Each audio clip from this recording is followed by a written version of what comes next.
안녕하세요. 경제 읽어주는 남자 김화성입니다. 반갑습니다. 이번 주에 세계 경제의 이벤트, 올림픽, 중요한 이벤트가 하나 있죠. 바로 잭슨홀 미팅입니다. 저도 매년 이 8월에 개최되는 잭슨홀 미팅을 너무나 학수고대하고 있는데, 이번 잭슨홀 미팅에서는 어떤 이야기를 중심으로 대화를 나눌지, 어떤 이야기가 쟁점이 될지 너무나 궁금합니다. 특히 이 잭슨홀 미팅의 쟁점 중에 하나가 금리 인상 종료의 시그널을 던질 것인지 아닌지, 이 부분이잖아요. 그런 관점에서 잭슨홀 미팅에 대한 이야기, 특히 최근 잭슨홀 미팅의 여러 이슈들, 쟁점들, 그리고 이번 잭슨홀 미팅에는 어떤 점들을 우리가 고려해야 되는지, 실제 어떤 이야기를 주고받을 것인지, 그런 이야기를 한번 가늠해 보는 시간을 가져보면 어떨까, 이야기를 시작해 보도록 하겠습니다. 제가 작년 잭슨홀 미팅 때도 이 사진을 보여드렸었는데요. 네, 미국의 특파원으로 계신 박용범 기자님, 감사합니다. 직접 찍어주신 사진을 여러분께 공유해 드린 겁니다. 이 잭슨홀 미팅 하면 또 많이 떠오르는 단어가 티턴산인데, 보시는 이 산의 모습이 바로 티턴산이에요. 자, 잭슨홀이라는 이 단어에서 그 홀 자체가 소위 계곡 혹은 이렇게 산골, 이런 느낌이에요. 그러니까 우리나라로 치면 여러 지역명 중에 산자가 붙잖아요. 논산, 연산, 마산, 부산. 이게 다 왜 산자가 붙을까요? 네, 산이 있기 때문이에요. 마찬가지 이 홀이라는 단어가 붙어 있는 미국 지역들을 보면 그 해당 지역에 유명한 산들이 있습니다. 특히 잭슨홀이라는 이 지역은 소위 휴양지입니다. 우리나라로 치면 서울에서는 이제 곤지암에 가잖아, 스키 타러. 또 충청권에서는 무주로 갑니다. 거기에 산이 있고 거기서 스키 타기가 좋잖아요. 마치 그런 것처럼 잭슨홀은 휴양지고요. 휴양지니까 많은 여러 가지 워크숍 같은 거를 개최할 수도 있겠죠. 역시 잭슨홀이라는 지역에서 워크숍 같은 것을 개최하는 것이고요. 그 개최하는 모습을 우리 박용범 기자님께서 공유해 주신 사진들을 그냥 느낌을 여러분께 공유해 드리면 이렇습니다. 여기 앉아 있는 분들이 다 한 분 한 분 한국은행 총재급인 거죠. 굉장히 유명한 페더럴 리저브 총재분들 많이 앉아 계십니다. 네, 이렇게 배경 모습을 살짝 보여드리고요. 이것은 그 잭슨홀로 이동하는 중에 찍어주신 사진을 저한테 공유해 주신 겁니다.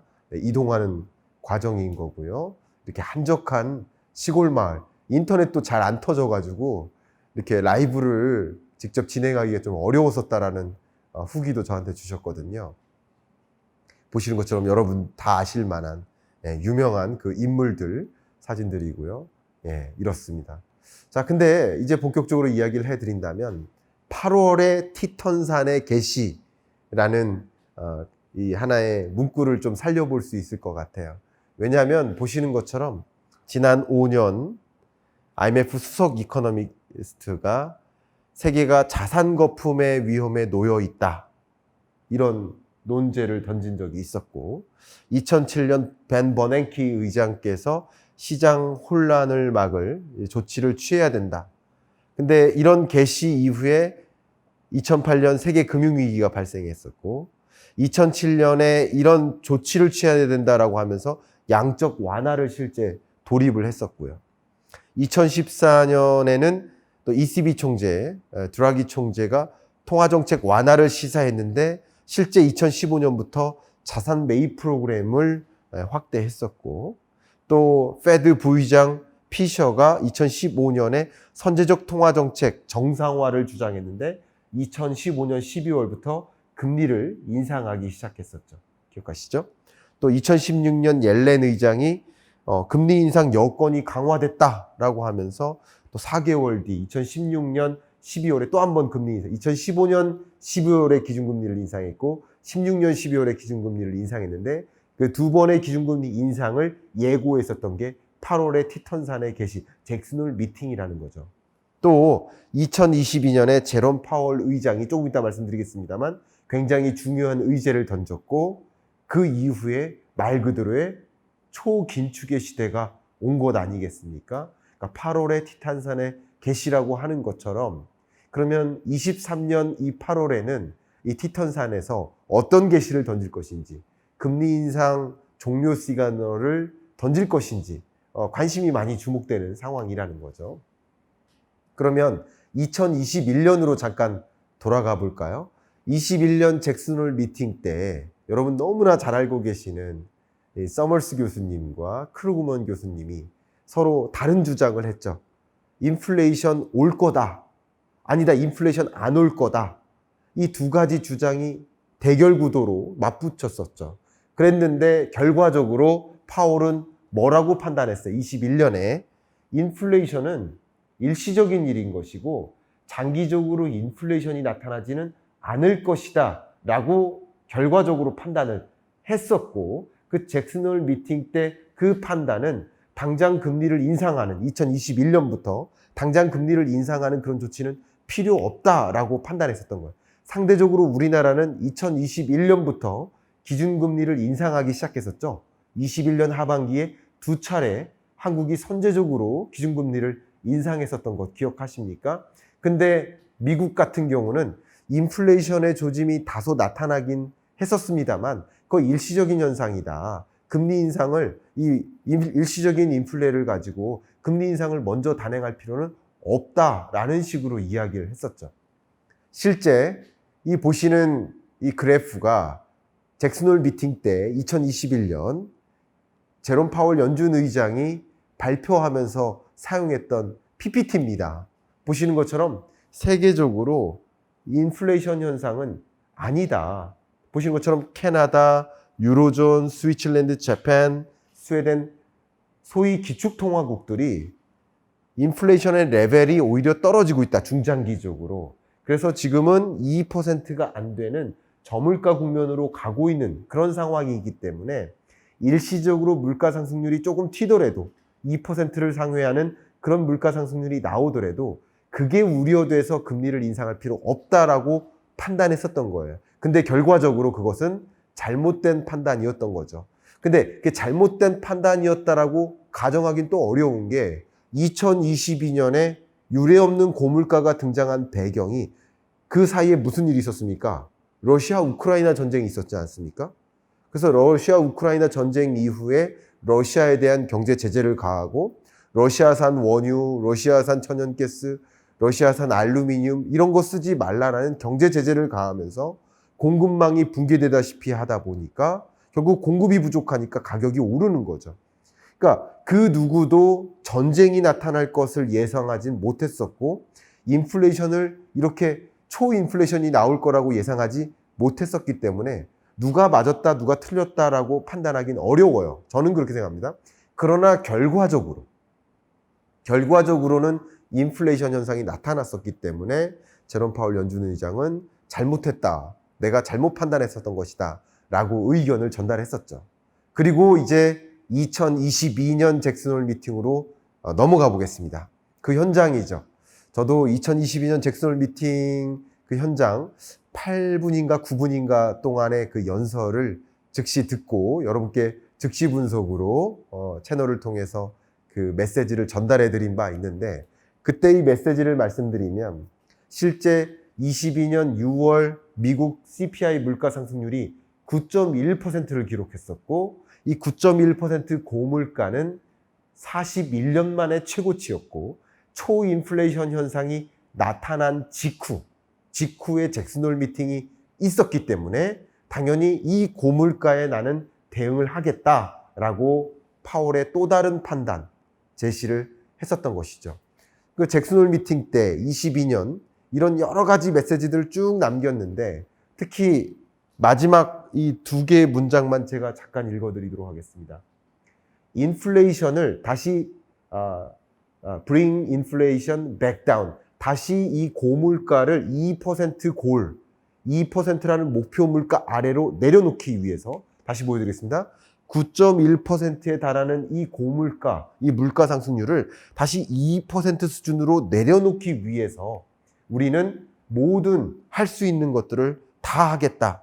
그리고 이 가격이 안정화되지 않으면, 그러니까 물가가 안정화되지 않으면 미국 경제는 사실 제대로 돌아간다고 얘기할 수 없다. 어떤 누구에게도 좋은 경제가 제대로 작동하는 경제라고 볼 수 없는 것이다 라고 강하게 표현하면서 이 인플레이션 파이팅을 단행하겠다라고 명확히 의견을 제시했었던 기억이 납니다. 여러분 다 기억하시죠? 그때 잭슨 홀 미팅 때 이야기했던 여러 가지 이야기들을 이렇게 제가 나름대로 받아 적었었던 걸 그대로 가지고 왔는데요. 미국 경제 어려울 것이다. 성장률도 낮아질 것이다. 고용도 낮아질 것이다. 큰 타격이 있을 것이다.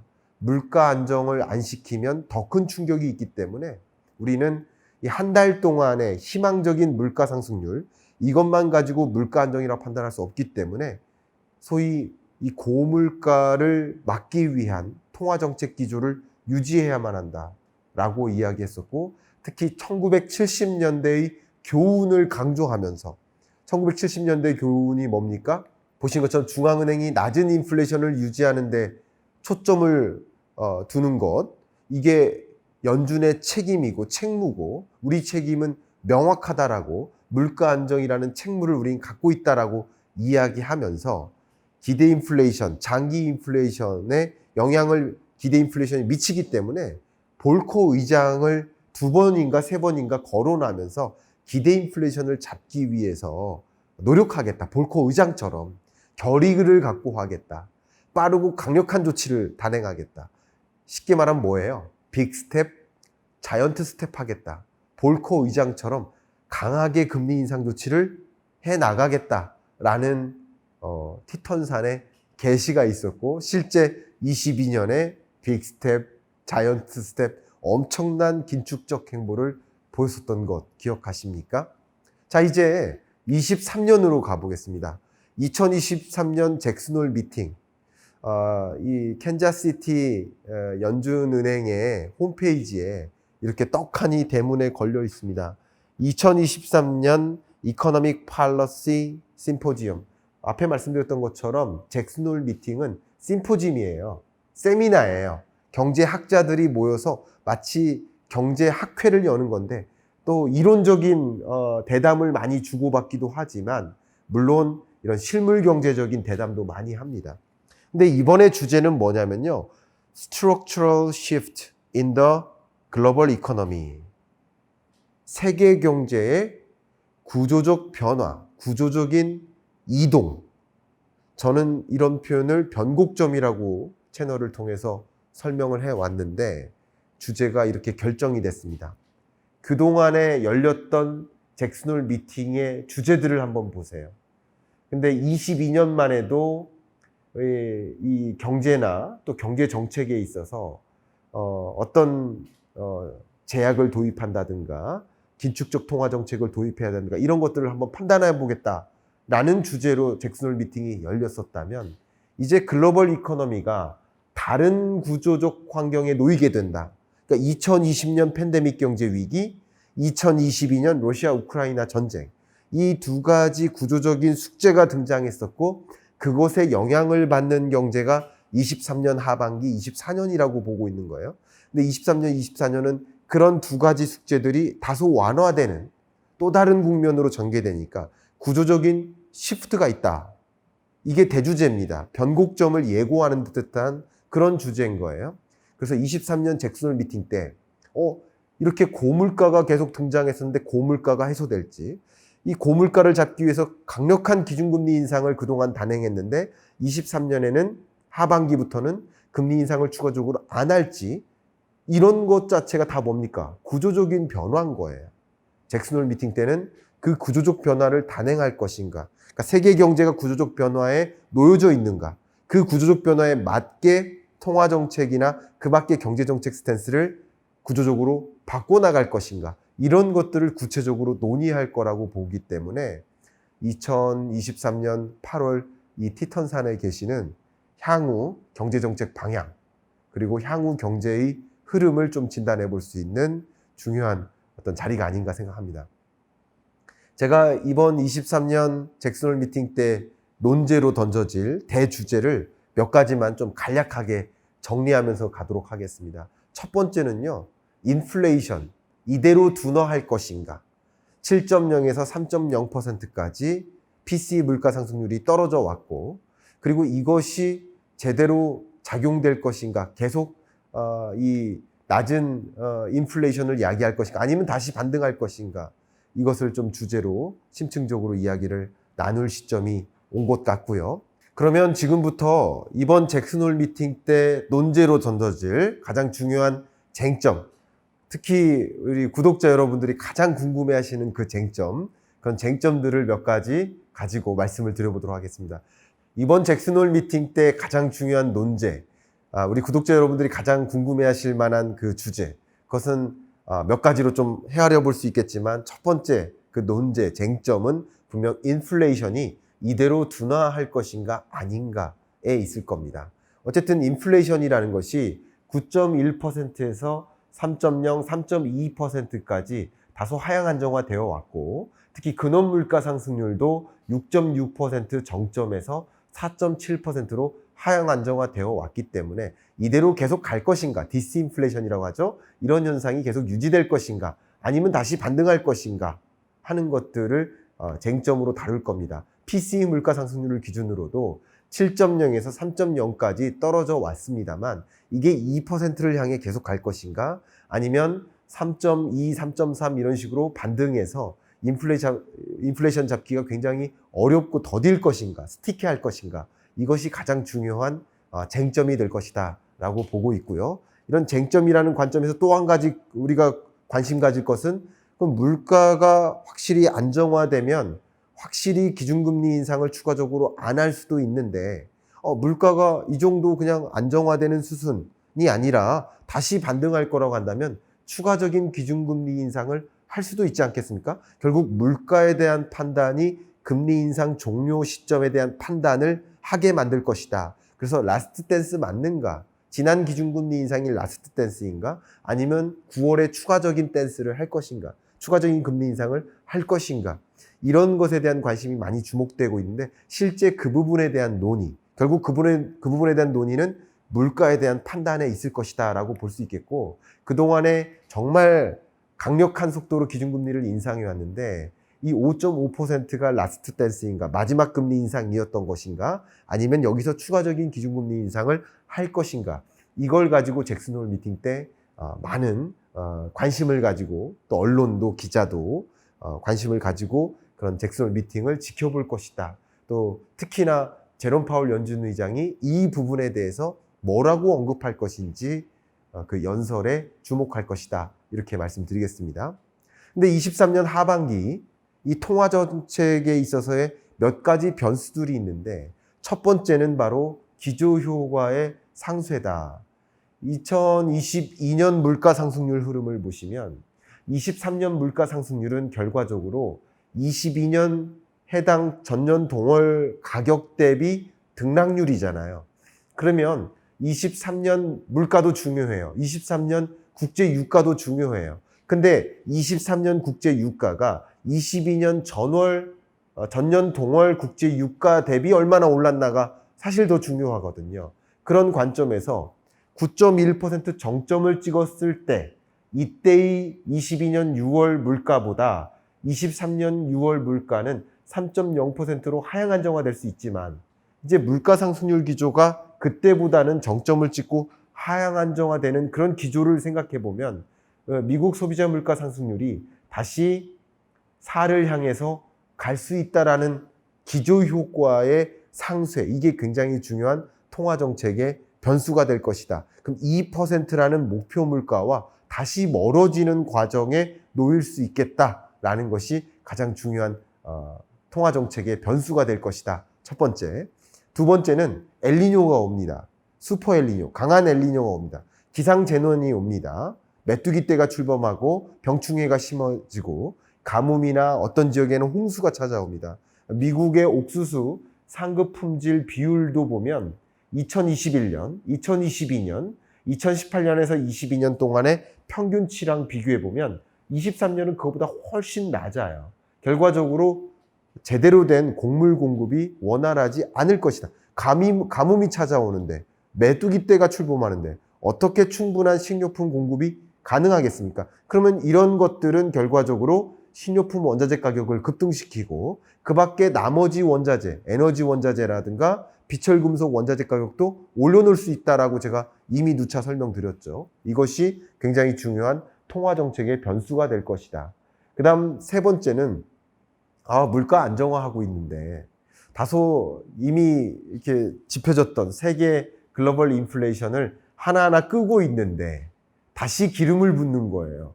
국제 유가 상승인 거죠. 그 국제 유가 상승과 같은 각종 원자재 가격이 상승하면 물가 잡는 거 더 더뎌질 수 있다라는 걱정. 그게 두 번째고요. 이제 세 번째는 파업이 전개된다. UPS를 비롯한 각종 파업이 전개되면 실질 임금을 올려놓을 수밖에 없는 입장인 거죠. 그럼 실질 임금이 올라가다 보면 근원 물가가 잘 안 잡힙니다. 이것도 역시 통화 정책을 결정짓는 중요한 변수가 될 겁니다. 네 번째 변수는 신용등급 강등이죠. 미국 신용등급이 강등됐고 그것 자체가 국채금리를 올려놓는 역할을 했죠. 그러면 기준금리 인상 아니고도 신용등급 강등 자체가 시중금리를 올려놓는 역할을 했기 때문에 굳이 추가적인 금리 인상을 할 필요가 있느냐. 더군다나 신용등급 강등과 각종 지방은행들에 대한 신용등급 강등 이런 것들이 또 경기를 더 불안하게 만들고 미국 경기 침체가 실질적으로 23년 하반기에 찾아올 거라고 한다면 그게 많이 우려된다면 금리를 추가적으로 마음 놓고 올려놓기는 쉽지 않지 않겠느냐 하는 것도 또 중요한 변수라고 정리해 볼 수 있을 것 같습니다. 중국의 이런 디플레이션 공포는 그냥 중국의 디플레로만 연결되는 것이 아니라 글로벌 인플레이션의 하방 압력으로 작용할 소지가 굉장히 많겠다라는 것을 우리는 감안해야 될 거라고 생각합니다. 왜냐하면 중국이 첫 번째는 글로벌 원자재 수요를 보세요. 철광석은 세계 글로벌 수요의 72%를 차지하고요. 50%가 넘는 글로벌 원자재, 알루미늄, 니켈, 구리, 그게 이렇게 많습니다. 그럼 중국 경제가 생산자 물가가 떨어지고 그리고 중국 경제가 이렇게 둔화된다는 것은 글로벌 수요가 그렇게 높게 유지되기가 어렵겠다는 것을 생각해 볼 수 있죠. 그럼 이것은 어쨌든 중국 경제의 글로벌 인플레이션 하방 압력으로 작용할 것이고요. 그렇게 낮은 물가로 생산되는 중국의 어떤 부산물들, 예를 들어 제품이라든가 완제품, 혹은 부분품, 원자재, 소재 이런 것들을 수급받는 다른 주변국들로서는 역시 중국 그런 제품들이 가격이 떨어지니까 글로벌 인플레이션에 또 하방 압력으로 작용할 수 있겠죠. 그러니까 중국으로부터의 수요 측면 혹은 중국을 거쳐서 만들어진 각종 제품들의 공급 측면 양쪽을 다 봐도 중국의 디플레이션 공포는 여러 가지 공포를 또 세계 경제적으로 가져오겠지만 긍정적인 것 하나는 그래도 글로벌 인플레이션이 다시 촉발되지 않을 수 있지 않겠느냐 하는 어떤 우려감을 좀 완화시키는, 그죠? 글로벌 인플레이션이 다시 재발할 수 있겠다는 걱정이 있는데 중국의 디플레이션 덕분에 이렇게 표현해 볼까요? 중국의 디플레이션 덕분에 상대적으로 그 인플레이션을 끌어올리게 만드는 그 요인을 막는, 그러니까 상방 압력, 제가 하반기 통화 정책의 변수들을 상방 압력도 있지만 하방 압력도 있다. 그걸 5가지로 지금 정리를 해 본 겁니다. 말씀드렸던 것처럼 중국을 통하지 않는 나라가 없다. 그럼 중국산 소재, 부품, 완제품이 세계 전역으로 공급되는데 그럼 중국 물가가 떨어지는 현상은 결과적으로 글로벌 인플레이션을 또 막는 역할을 할 수도 있지 않을까. 이런 것들이 하반기 통화 정책의 중요한 변수로서 물가를 계속 올려놓을 것인가 아니면 떨어뜨려 놓을 것인가. 상방 압력도 있고 하방 압력도 같이 작용한다라는 것이죠. 우리 구독자 여러분들께서 이런 여러 가지 변수들을 놓고 봤을 때 한 가지 변수에 좀 주목하면서, 예를 들어서 미국의 파업이 이렇게 일어나고 있는데 근데 이게 물가가 잡히겠습니까? 이렇게 한 가지를 보시고 질문을 하세요. 중국 디플레이션 공포가 치닫고 있는데 과연 물가가 다시 재점화 되겠습니까? 고물가가 오겠습니까? 국제 유가가 다시 치솟고 있는데 물가가 하향 안정화 될 수 있겠습니까? 그러니까 각각을 보시는 게 아니라 이렇게 적어도 5가지 여러 가지 상방 압력과 하방 압력을 고루 보시면서 하반기 통화정책 방향을 가늠해 보시면 어떨까라는 의견도 드리고요.